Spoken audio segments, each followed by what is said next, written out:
শুভেচ্ছা, স্বাগত মাছরাঙা নিউজ শোতে। সাথে আছি আমি সাবরিনা হাসনাত। এই আয়োজনে দিনের গুরুত্বপূর্ণ সংবাদের পাশাপাশি থাকবে রাজধানীর বাইরের আপডেট। এছাড়াও থাকছে বাণিজ্য ও ক্রীড়া সহ আন্তর্জাতিক নানান খবর। প্রথমেই সারা দিনের নিউজ আপডেট। বহুল আলোচিত ২১শে আগস্ট গ্রেনেড হামলা মামলায় বিএনপির ভারপ্রাপ্ত চেয়ারম্যান তারেক রহমান সহ সব আসামিকে খালাস দিয়ে হাইকোর্টের রায় বহাল রেখেছে আপিল বিভাগ। এতে করে আসামিদের মুক্তি পেতে আর কোনো বাধাই রইল না। সকালে প্রধান বিচারপতি ডক্টর সৈয়দ রেফাত আহমেদের নেতৃত্বাধীন ৬ বিচারপতির আপিল বেঞ্চ এই রায় দেয়। এই হামলার ঘটনা নতুন করে তদন্ত করার বিষয়ে হাইকোর্টের দেয়া পর্যবেক্ষণ আজ আপিল বিভাগ বাতিল করে দেয়। আসামিপক্ষের আইনজীবীরা বলেছেন, এই রায়ের মাধ্যমে প্রমাণ হয়েছে তারেক রহমান নির্দোষ। রাজনৈতিক জিঘাংসার কারণেই এই মামলা করেছিল শেখ হাসিনা সরকার। আপিল বিভাগ তার আদেশে বলেছে, এই মামলায় ১২টি স্বীকারোক্তি স্বেচ্ছায় দেয়া হয়নি। জবানবন্দিগুলো আদায় করা হয়েছিল নির্যাতন করে, তাই সাক্ষ্যগুলো নির্ভরযোগ্য নয়। ২০১৮ সালের ১০ই অক্টোবর ২১ আগস্ট ওই হত্যা মামলায় ১৯ জনকে ফাঁসি এবং তারেক রহমান সহ ১৯ জনকে যাবজ্জীবন কারাদণ্ড দেন বিচারিক আদালত। গত বছর ১ ডিসেম্বর মামলাটিতে ডেথ রেফারেন্স এবং আপিলের শুনানি শেষে সব আসামিদের খালাস দিয়ে রায় দেয় হাইকোর্ট। এরপরে রাষ্ট্রপক্ষ রায়ের বিরুদ্ধে আপিলের অনুমতি চেয়ে আবেদন করলে গত ১ জুন আপিলের অনুমতি দেওয়া হয়। এদিকে অতিরিক্ত অ্যাটর্নি জেনারেল আব্দুল জব্বার ভূঁইয়া বলেছেন, এই রায় পূর্ণাঙ্গভাবে প্রকাশ হওয়ার পর রিভিউ করবে কিনা চিন্তা করবে রাষ্ট্রপক্ষ।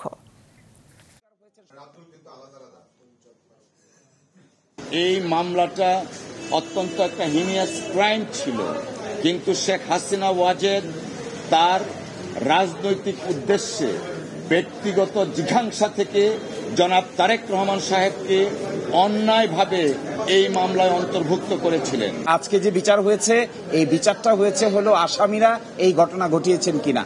আজকে সিদ্ধান্ত হলো যে আসামিরা এই ঘটনার সঙ্গে জড়িত নন, তাদেরকে বেকসুর খালাস দেওয়া হয়েছে। আর যারা মৃত্যুবরণ করেছেন, যারা এই ঘটনার শিকার হয়েছেন, সকলের প্রতি আমরা সিম্প্যাথাইজড, কিন্তু তথ্য প্রমাণ ছাড়া তো কাউকে সাজা দেওয়া সম্ভব নয়। আমরা সিদ্ধান্ত করে নিব যে আমরা রিভিউতে যাব কিনা। রিভিউ যদি করার মতো থাকে স্টেট যাবে, রিভিউ করবে। এটা লাস্ট স্টেজ আর কি, রিভিউ তো করাতে কিছু নাই। মানবতা বিরোধী অপরাধে অভিযুক্ত কোনো ব্যক্তির বিরুদ্ধে আনুষ্ঠানিক অভিযোগ গঠন করা হলে তিনি জনপ্রতিনিধি অথবা সরকারি কোনো পদ বা দায়িত্বে থাকতে পারবে না। আজ প্রধান উপদেষ্টার সভাপতিত্বে অনুষ্ঠিত উপদেষ্টা পরিষদের সভায় এই সিদ্ধান্ত হয়। বৈঠক শেষে সংবাদ সম্মেলনে প্রধান উপদেষ্টার প্রেস সচিব এই তথ্য জানিয়েছেন। বৈঠকে বেসরকারি অংশগ্রহণে নবায়নযোগ্য জ্বালানি নির্ভর বাণিজ্যিক বিদ্যুৎ উৎপাদন কেন্দ্র স্থাপন নীতিমালা ২০২৫ অনুমোদন দেওয়া হয়েছে। মানবতা বিরোধী মামলায় যারা অভিযুক্ত হবেন তাদেরকে তারা আর কোনো ইলেকশন করতে পারবেন না। অভিযুক্ত যারা হবেন, সেটা একটা আজকে ডিসিশন ছিল।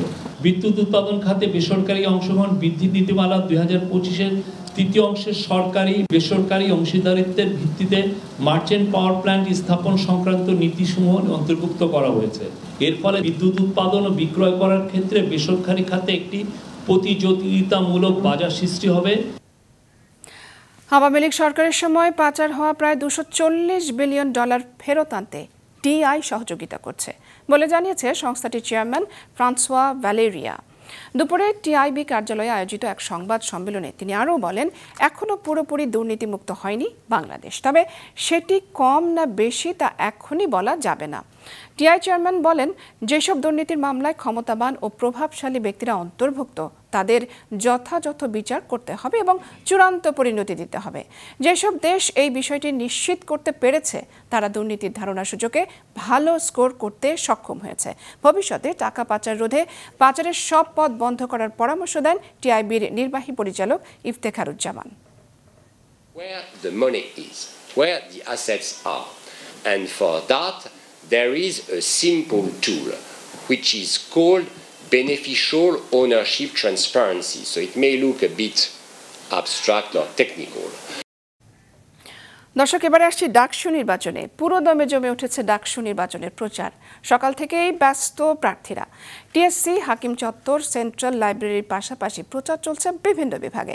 লিফলেট বিতরণ সহ শিক্ষার্থীদের সঙ্গে কথা বলছেন প্রার্থীরা, শুনছেন তাদের বিভিন্ন দাবিও। সকাল থেকে প্রচারে নেমেছেন হেভিওয়েট প্রার্থীরাও। স্বতন্ত্র শিক্ষার্থী প্যানেলের ভিপি প্রার্থী উমামা ফাতেমা ফের কেন্দ্র বাড়ানোর দাবি জানান। একই সঙ্গে লেভেল প্লেয়িং ফিল্ড ঠিক রাখতে অনুরোধ করেন ডাকসু নির্বাচন কমিশনকে। প্রার্থীদের জমজমাট প্রচারে উচ্ছ্বসিত শিক্ষার্থীরাও বলছেন, অতীত কার্যক্রমের ইতিহাস দেখে নির্বাচন করবেন যোগ্য প্রার্থী। এখনও স্বাভাবিক হয়নি চট্টগ্রাম বিশ্ববিদ্যালয়ের পরিস্থিতি। অধিকার সচেতন শিক্ষার্থীবৃন্দ ব্যানারে শিক্ষার্থীদের একটি দল বিশ্ববিদ্যালয়ের প্রক্টরিয়াল বডির পদত্যাগ চেয়ে আন্দোলনে নেমেছে। তারা প্রক্টর অফিসের সামনে বিক্ষোভ সমাবেশ এবং নানা স্লোগান দেয়। সন্ধ্যার মধ্যে পদত্যাগ না করলে কঠোর আন্দোলনের হুঁশিয়ারি দিয়েছেন তারা। এ সময় তারা 7 দফা দাবি পেশ করে, যার মধ্যে রয়েছে আহতদের তালিকা প্রকাশ এবং প্রক্টরিয়াল বডির প্রকাশ্যে ক্ষমা চাওয়া ও পদত্যাগ। এর আগে সকালেও প্রক্টর এবং সহকারী প্রক্টরের পদত্যাগ চেয়ে মিছিল করেছেন বিশ্ববিদ্যালয়ের শিক্ষার্থীরা। তারা জানান, স্থানীয়দের বর্বরচিত হামলার অবশ্যই সুষ্ঠু বিচার করতে হবে। এদিকে 7 সেপ্টেম্বর থেকে পুরো দমে ক্লাস এবং পরীক্ষা চালু হবে বলে ঘোষণা দিয়েছে প্রশাসন। আজও ক্লাস খোলা থাকলেও শিক্ষার্থীরা তাতে অংশগ্রহণ করছেন না। এবং রোহিঙ্গা সমস্যার দ্রুত সমাধান না হলে দক্ষিণ পূর্ব এশিয়ার দেশগুলোতে এর নেতিবাচক প্রভাব পড়বে বলে মনে করছে আসিয়ান পার্লামেন্টারিয়ানস ফর হিউম্যান রাইটস। সকালে রাজধানীতে সংবাদ সম্মেলনে রোহিঙ্গাদের বিষয়ে আসিয়ান দেশগুলোকে নিয়ে আলাদা একটি প্ল্যাটফর্ম করার উপর জোর দেন সংগঠনটির কো-চেয়ার চার্লস সান্তিয়াগো। বলেন, রোহিঙ্গাদের নিরাপদে নিজ দেশে প্রত্যাবাসন এই সংকটের একমাত্র সমাধান। এই বিষয়ে চীন গুরুত্বপূর্ণ ভূমিকা রাখতে পারে। বাংলাদেশে অবস্থান করা রোহিঙ্গাদের খাদ্য, শিক্ষা, চিকিৎসা সহায়তায় বিভিন্ন দেশের এগিয়ে আসা জরুরি বলে জানায় সংগঠনটি। শিক্ষার আলো না পাওয়ায় ও নদীতে মাছ সংকটের কারণে সংকটে পড়েছে নদীতে বাস করা ভোলার মান্তা সম্প্রদায়ের মানুষ। এই সম্প্রদায়ের অধিকাংশ মানুষই সংখ্যা জ্ঞানহীন, এমনকি টাকাও গুনতে পারে না তারা। শিশু, কিশোর এবং নারীরা তাদের প্রকৃত বয়স বলতেই পারে না। জেলা রিপোর্টার হামিদুর রহমান হাসিবের তথ্যচিত্রে নিউজ শো প্রতিবেদন। ফজরের আজানের পর ভোরের আলো ছড়িয়ে পড়ছে চারিদিকে। শান্ত নিরিবিলি এক পরিবেশ। এর মধ্যেই নদীতে ভাসছে অনেকগুলো ছোট ছোট নৌকা। এসব নৌকার ভেতরে থাকা মানুষগুলো জেগে উঠতে শুরু করেছে। শিশু, বৃদ্ধ আর তরুণদের কোলাহলে মুখরিত হয়ে উঠেছে চারিদিক। নৌকাতে থাকা মানুষগুলোর নিত্যদিন শুরু হয় এভাবেই। বলছি ভোলার মান্তা সম্প্রদায়ের মানুষের কথা। পুরোপুরি নৌকার উপর নির্ভরশীল এই সম্প্রদায়ের মানুষের জীবন, যাদের জন্ম থেকে মৃত্যু হয় নদীতে ভাসমান নৌকায়। নদী থেকে ধরা মাছ বিক্রি করে জীবিকা নির্বাহ করেন তারা। আমরা আছি দেনার মুখে, আমাদের দোকানদারেরা বাই বা কোনো সদাবে না। নদীতে কোনো মাছ নেই, এবার কোনো মাছ নেই। তবে এখন আর ভালো নেই মান্তা সম্প্রদায়ের এই মানুষগুলো। তারা জানান, নদীতে কমে গেছে মাছ। ধার দেনা করে কষ্টে কাটছে দিন। নদী তীরবর্তী দোকানগুলোতে ধার দেনা এতটাই বেড়ে গিয়েছে যে এখন আর বাকি দিচ্ছেন না দোকানদাররা। আয় রোজগার এখন মোটামুটি কোনোরকম আল্লাহ নদীতে মাছ রাখছে, কোনোরকম চলে, কিন্তু অভিযানে বাজি নেওয়ার জন্য পর আবার মাছ নদী থেকে কমে যাবে, তখন আবার আমাদের এই কষ্ট। আমাদের ব্যবসা হয়েছে জাল পাওয়া। যদি নদীতে মাছ না থাকে আমাদের জালে মাছ আসে না, মাছ না আসলে আমাদেরকে অনেক কষ্ট হয়। গেল সোমবার হতদরিদ্র এই মানুষগুলোকে শুকনো খাদ্য সহায়তা দিয়েছেন স্থানীয় প্রশাসন। সদর উপজেলার একেবারে প্রত্যন্ত এলাকা রাজাপুর উপকূলের সংলগ্ন এলাকা, এখানে ছিন্নমূল বহু মানুষের বসবাস। আমরা দেখেছি নৌকাতে তাদের জীবন, নৌকাতেই মানবতার জীবনযাপন করে। তাদের এই দুঃখ দুর্দশা দেখে সরকারি যে সাহায্য সহযোগিতা আছে তার একটা অংশ আমরা তাদের মাঝে বুঝিয়ে দিয়েছি। শিক্ষার আলো থেকে বঞ্চিত এই মানুষগুলো এখন ভীষণ সংকটের ভেতরে তাদের জীবন অতিবাহিত করছে। নদী ও নৌকায় গাথা এই জীবন তাদের জন্য যেমন পরিচিত তেমনি ঝুঁকিপূর্ণ। যুগ যুগ ধরে নদীর পাড়ে অবস্থান করে মাছ ধরে জীবিকা নির্বাহ করায় মানুষগুলো জানেন না আর কতদিন এভাবে টিকে থাকতে পারবেন তারা। সিফাত রহমান, মাছরাঙা, নিউজ শো।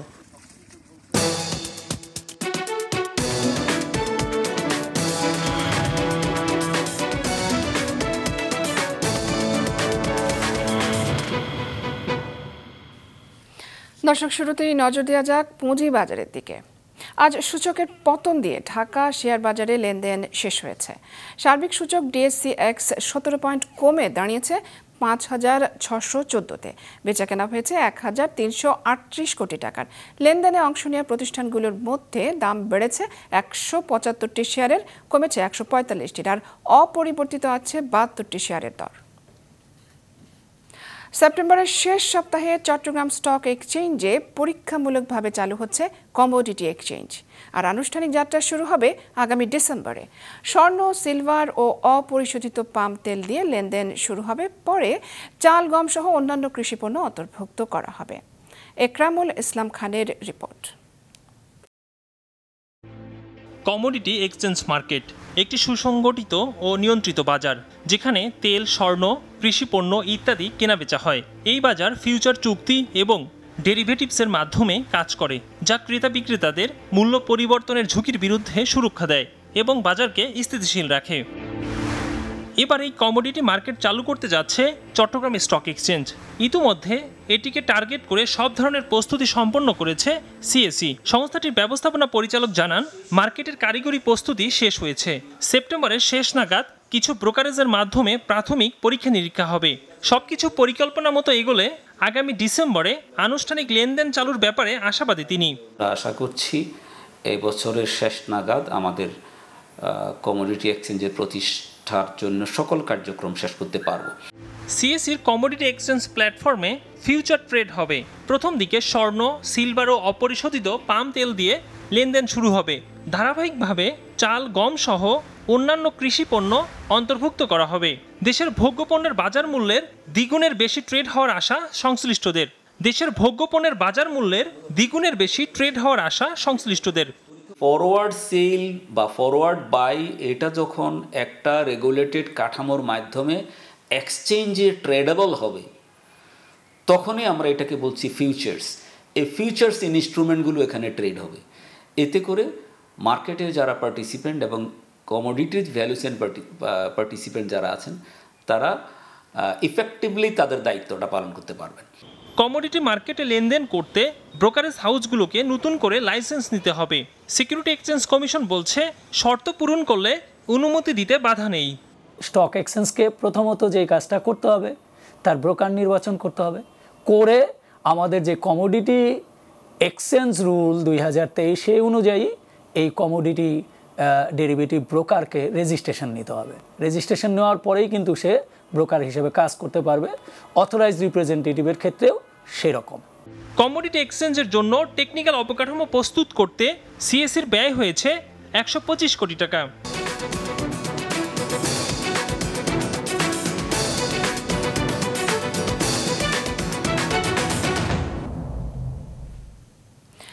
খনিজ সম্পদে সমৃদ্ধ মহাদেশ আফ্রিকা থেকে সোনার পাচার গত কয়েক দশক ধরে বেড়েছে। এই মহাদেশ থেকে প্রতি বছর বিলিয়ন বিলিয়ন ডলারের শত শত টন সোনা পাচার হয়। শুধু 2024 সালেই 400 টন স্বর্ণের চোরাচালান হয়েছে আফ্রিকা থেকে দুবাইয়ে।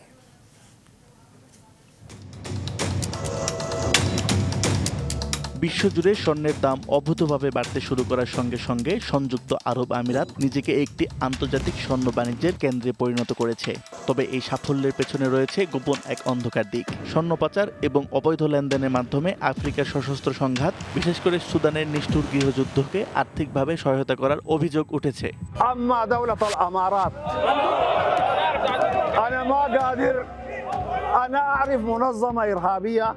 أعرف منظمة مافيا منظمة إجرامية لكن دولة مافيا أول مرة نسمع بها।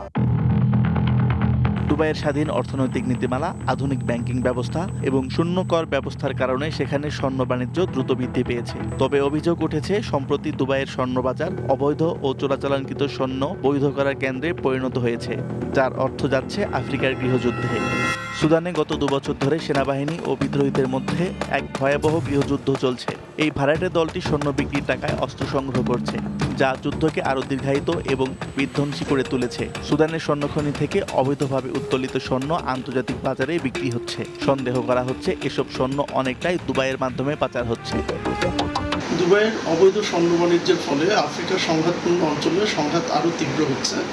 এছাড়া শেল কোম্পানি বিভিন্ন অবৈধ কাগজপত্র ডকুমেন্টেশনের মাধ্যমে তারা ব্ল্যাক মানিকে সাদা করারও একটা প্রক্রিয়া করেছে এবং সেটা থেকে যে অর্থ ওটা দিয়ে তারা ওয়ার ইকোনমিকে ফাইন্যান্স করছে। এই প্রক্রিয়ায় তারা মূলত আন্তর্জাতিক নিষেধাজ্ঞা এবং আন্তর্জাতিক যে সমালোচনা ওটাকে কিছুটা এড়িয়ে যেতে পারছে।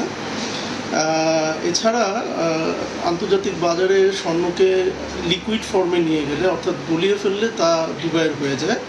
তো আন্তর্জাতিক স্বর্ণ বাজারের এই আইনও দুবাইকে আসলে এই কাজ করার পেছনে ত্বরান্বিত করছে। মানবাধিকার সংস্থাগুলো ও আর্থিক নিয়ন্ত্রকরা সংযুক্ত আরব আমিরাতকে স্বচ্ছতা বাড়ানোর জন্য চাপ দিচ্ছে। তাদের দাবি, অবৈধ স্বর্ণ বাণিজ্য বন্ধ না হলে বিশ্ব শান্তি ও নিরাপত্তার জন্য বড় ধরনের প্রভাব পড়বে। অন্যদিকে আমিরাত সরকার এসব অভিযোগ অস্বীকার করেছে।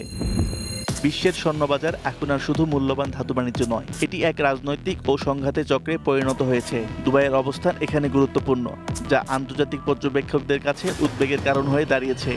বিশ্লেষকরা বলছে, বিশ্বব্যাপী স্বর্ণের চাহিদা বাড়ার সঙ্গে সঙ্গে দুর্নীতিপূর্ণ স্বর্ণ বাণিজ্যের দিকেও নজর দিতে হবে। নইলে স্বর্ণের এই উন্মাদনা শুধু বিনিয়োগের সুযোগ নয়, বরং বিশ্বে স্থিতিশীলতার জন্য হুমকি হয়ে দাঁড়াতে পারে। আসিফ আল আমিন, মাছরাঙা নিউজ শো।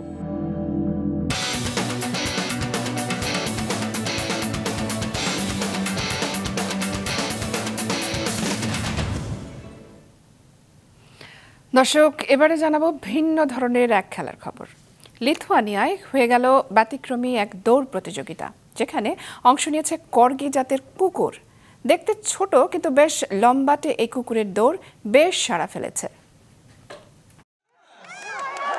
লিথুয়ানিয়ার রাজধানী ভিলনিয়াস একদিনের জন্য হয়ে উঠল কর্গি রাজ্য। কর্গি হলো এক বিশেষ জাতের কুকুর, যেগুলো ছোট কিন্তু লম্বা।